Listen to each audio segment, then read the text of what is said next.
Hello everyone, my name is Cole Straczynski, and this is my Smore digital portfolio, Spring 2023. To begin with, I'd like to discuss the importance of school. Many of my favorite classes were history or English related, because those are the classes that I often enjoyed, and also did much better in compared to some of my other classes, where I was able to learn more of the subject matter. And regarding that subject matter, I often learned much of it through processes such as doing class projects, where I'm able to do them by myself or in groups, where I'm able to research the content and subject matter thoroughly and to be able to develop my understanding of it. Outside of school, I have other experiences, such as working at Wilkins, Strollshagen, and Straczynski law firm. I also currently volunteer at the Trinity Lutheran Church. I also have experiences with coaching young children on the Kingsburg Trap Club. Moving on from that, I'd like to discuss my intelligence scores that we took at the beginning of the year. My highest being logical mathematical, naturalist, and bodily kinesthetic, while my lowest being musical, interpersonal, and linguistic. Although interpersonal was not that low of a score, I'd say it was within the medium range. I did have musical and linguistic as two very low scores. Moving on from that, I like to discuss my teaching philosophy statement, where I want to create a safe learning environment where students can be comfortable being themselves, asking questions, and understand the concepts that they are being taught in a friendly zone of learning. Now, I like to show you this video of what stood out for me in our class. I like to discuss the things that I found interesting in our EDH class. The first two things are the observations with the UDL reflections and the content standards. For the observations and UDL reflections, I was able to learn a lot from in-person and online lectures where I was able to observe different teachers and students and how they interacted with one another and their different learning goals and objectives, which a lot of them derived from the California's content standards. Regarding these content standards, I found it interesting that a lot of the learning objectives and goals derive from the content standards because it's sort of like a foundation for creating a lesson plan where teachers have to look at these content standards and sub-content standards, create a goal and a learning objective with that content, and find a way to teach these students with different learning plans on what to do and what not to do with this content, whether it be judges in government or other historical evidence such as World War II and whatnot. And I found it interesting watching these play out in my observations, where I got to see some of the content standards being described in some of these classes. And that is one of the things that I really liked watching in person classes. So, as we can see, these are what stood out for me in our class, and I found a lot of the information that we learned in our class intriguing, but these are primarily the top two. Additionally, the UDL assignments I found intriguing and also complex in a way, because I had to observe classes and to reflect on them, answering 4 questions and then having to do the Part B and Part C assessments. And this next video will go over that, and we'll watch a portion of it. For my UDL, I did a online and in-person class for this segment.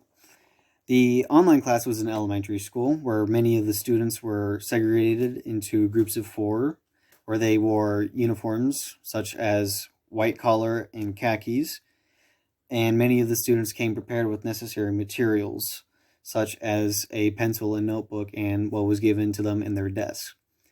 In my in-person class with Miss Wolf, many of the students were given laptops and textbooks, and they wore items such as t-shirts, jackets, hats, jeans, tennis shoes, and they were also integrated into the class as they were seated into rows.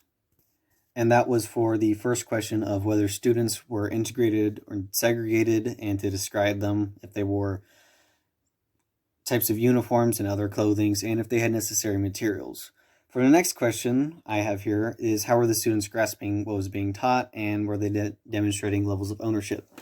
For the online elementary school observation, many of the students grasped the concept by explaining it back to their teacher, allowing them to show that the teacher that they understand and that they're memorizing it. And in Miss Wolf's class, many of the students were preparing for tests by going over lectures with packets that were provided to them by their teacher. And these packets were a form of homework, lecture notes, and a study guide all in one, allowing them to have future resources for their upcoming exams. These next two questions are referring to the teacher. The first being, how did the teacher engage with the students? When a student asked a question, did the teacher walk to the student or did the teacher have the student come to them? For my in-person class, Miss Wolf often walked to students if they had questions. However, if she was giving a lecture and a student raised their hand, she would answer the question from where she was standing and then would move on with the lecture. She would give examples and demonstrations of issues such as the rule of law during her lectures with her students and engaging with them on whether they understood the concept or not.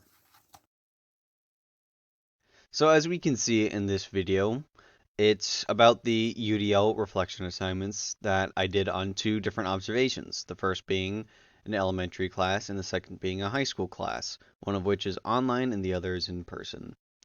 And overall, I found the UDL assignments to be very insightful and educational because it allowed me to observe and see different ways classes are operated, which allowed me to think critically on what kind of teacher I want to be and what kind of teaching environment that I want to create. Now, this next video is on digital observation, which we'll watch a portion of right now. Hello.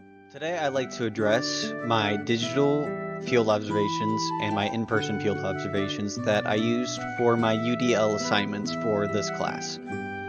Primarily, there was only one class that stuck out to me, and that was my in-person observations in Clovis High School at Miss Wolf's classroom for seniors that were taking Gov and History. In Miss Wolf's classroom, I got to experience a lot during my observations. However, I like to particularly focus on the first week when she was absent and had two different subs who taught differently with the instructions that Miss Wolf left behind for them. The first sub was an older gentleman who was particularly active with the students. He patrolled around the classroom, aiding the students whenever they had questions and observing them attentively, and the class remained quiet and on task. However, for the second class of the first week that I observed with the second substitute, I noticed that he was a younger gentleman who was new to the experience of substituting. And from what I noticed is that he didn't interact with many of the students. He remained on his computer at the desk, while the students pretty much neglected their work and essentially talked to one another or slept during the class. What I took note of during this first week. So initially in this video of my digital observation, we were able to see the differences between two different substitutes, which allowed me to comprehend that the teacher sets the tone for the class.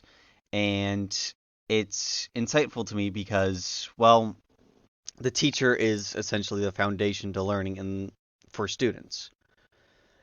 My next video is on what my next steps are, and we'll watch this for a little bit. So I envision myself as a teacher that would go out of their way for their students. Now, when I say this, I don't mean that I'm going to keep open my email 24/7, waiting for that late 11:59 p.m. email about a certain issue or asking for instructions about a project from a student the night before it's due.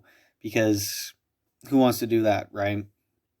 But I'd like to envision myself as somebody who would go out of their way to assist either during class or after class hours or even during lunch to assist a student if they're having trouble.